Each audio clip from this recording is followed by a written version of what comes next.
Hey yo, what's up? You know what it is. It's the one and only triple the G.O.D. Welcome back to Run That Rex, everybody. And now, after I've taken care of all that other stuff, we can finally sit down and get focused on the Maverick hunt of Mega Man X3. Before we begin, however, there is a bit of full disclosure, and maybe I should say bits of full disclosure, because they'll be sprinkled throughout the video today, because there are a couple of things that need to be explained about how Mega Man X3 will be played, and not maybe how you should play it like Mega Man X1 and 2 were. They go a bit something like this. Through the logistics, and trust me, there are a lot of logistics here, and more than you could ever think, of how I wanted to approach and play this game, after, playing the game myself repeatedly to prepare for this one. After sitting back and watching my little cousin Asher play this game, and that makes me more prouder than you think, because it lets me know that I'm getting through to my little cousins so that they know and understand that that the things that came before the stuff you enjoy now are the building blocks for what you enjoy now. And he says he loved the game, so that makes my heart aflutter. That makes me feel really, really good. More good than you know. On top of all of that, I've watched speedruns, TASs, I've read documentation, and they all lead to the same result. Because of the confines I am playing this game in, underline that, the confines in which I'm playing the game in, and this will become important at the end of the video today, is that at this moment, as far as the logistics state, you can't, and I hate saying the word can't or the word impossible, or you cannot do it, but at this moment, given anything including cheating or circumventing anything, there's no way at the moment to play Mega Man X3 without doing a return visit at some point. Mega Man X1 was the same way, the way I played the game, where I had to go back with the fire wave after beating Flame Mammoth to go back to Chill Penguin to get that heart tank. It's similar here. But is that I wanted to play the game without returning to a Maverick stage after I did an awesome job with X2 and being able to do that the way I wanted to. But until somebody discovers something and figures it out, I just have to be, satisfied that within the confines in which I'm playing the game, remember to underline that, is that one return visit that I can show. And so out of the trilogy, I've only had to return to a Maverick stage to grab something twice, and that doesn't include the Hadouken. That doesn't include that, because that don't count. So, with all of that being said and all the logistics out the way, how about we trade logistics for what you come here for, and that's that murder. Let's trade one for the other. That, I'm a genius, and I love that, but at the same time, I have a bloodlust to satiate. So, let us do that. But the question is, which of these 8 Mavericks will be the first to feel my wrath? It's this guy, the Barbarian of the Earth's Death, Screw Messiah. We know him better as Tunnel Rhino. I don't have anything else to say. So, Screw Messiah, Tunnel Rhino, Osama, whatever you want to call yourself, come get your some. You know what I do like about these boss intros? Is that they're long. So you get a chance to zen moment, and I'm like, the ones on like the CD versions of the game were cool, but I kind of enjoy, the sprites doing all the cool stuff. So, it's like, you can do it either or. But welcome to this rock quarry, rock quarry. The only thing they're ever good for other than storing rock quarries is having Toku fights. That's the only other thing a rock quarry in my life has ever been good for other than rocks, is making sure that Super Sentai teams and Kamen Riders have a place, to, settle beef. That's all it's for. Die, please. Remember that full disclosure talk we had earlier? This is one of the reasons why. We'll get it later. Just wanted to show you that was it. Hello, Rock DeVoe, cousin of Ball DeVoe from Mega Man X1. How are you? I hate those things. I cannot wait till I get the weapon that takes care of those things in one hit, because they just slow me down. But yeah, there's really not a lot to this stage, at least for now anyway, and you never want to get caught under that. under a pit, and we just got this game's first subject correct. And welcome to the reuse of X Hunter doors, because you know we gotta reuse stuff.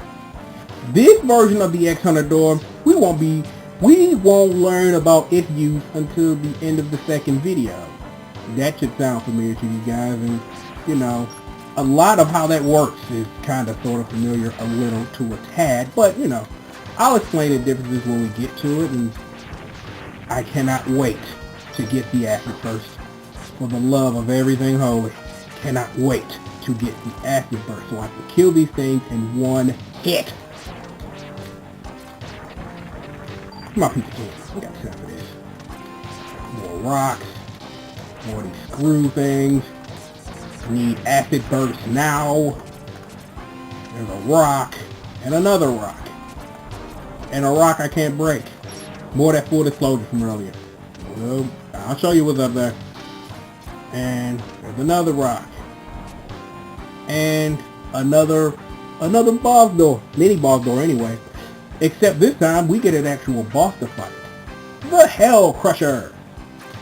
The only thing you need to understand about the Hell Crusher, and other than getting hit like I just did, stay on the ground. As soon as he begins to move, hop up the wall. Let him knock you off the wall. Repeat.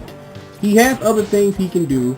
I won't waste time showing you what he does. I won't make another video showing what he does because it doesn't matter.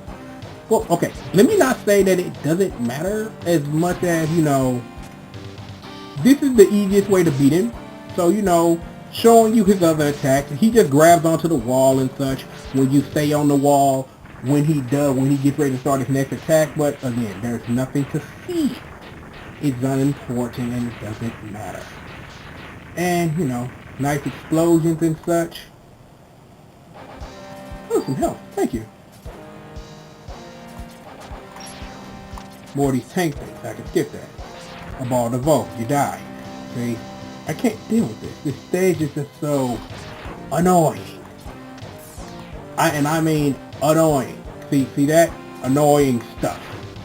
Annoying stuff I'd rather not deal with because it's annoying stuff, and that's gonna come back.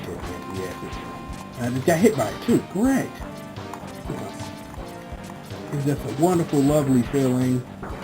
Is that, you know, one thing that we're going to learn early on until I start gathering stuff is that this game is ruthless and relentless in how it wishes to deal with you. Because X can't take a lot of damage, and everything in the game does more damage to him until he gets his armor, and he doesn't get his armor to, like, depending on your boss order, to like midway through the game.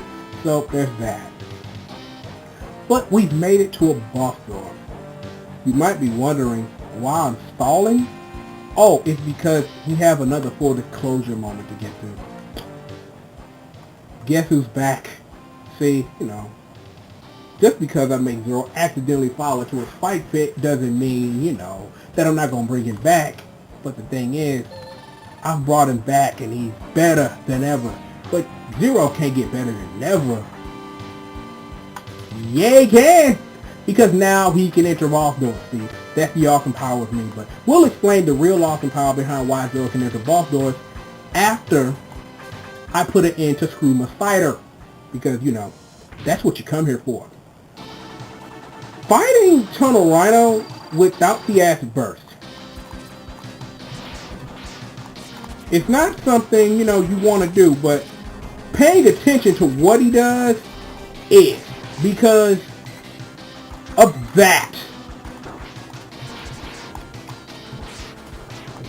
Is that because halfway through, he'll start to fake like he's going to come towards you and not do it. And then he gets invincible and goes really fast, and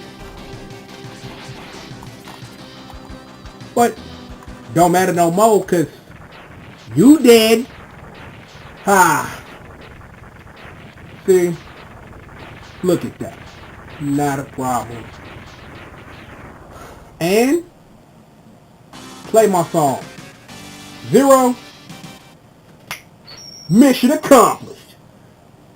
And for destroying the first map of Mega Man X3, we see X in a weird color scheme, which makes no sense for the weapon that he's going to shoot. However, we get the power of the Tornado Fang. And it's a really good weapon, and it has an alternate use as well, and we'll show that off, and I make sure to do just that. And here's the password. You guys know what to do with these things. It is what it is. Alrighty, so there you go. Tony Rhino down for the count until he's brought back as a zombie, and we know how much I don't like that. But, full disclosure, bit number 3.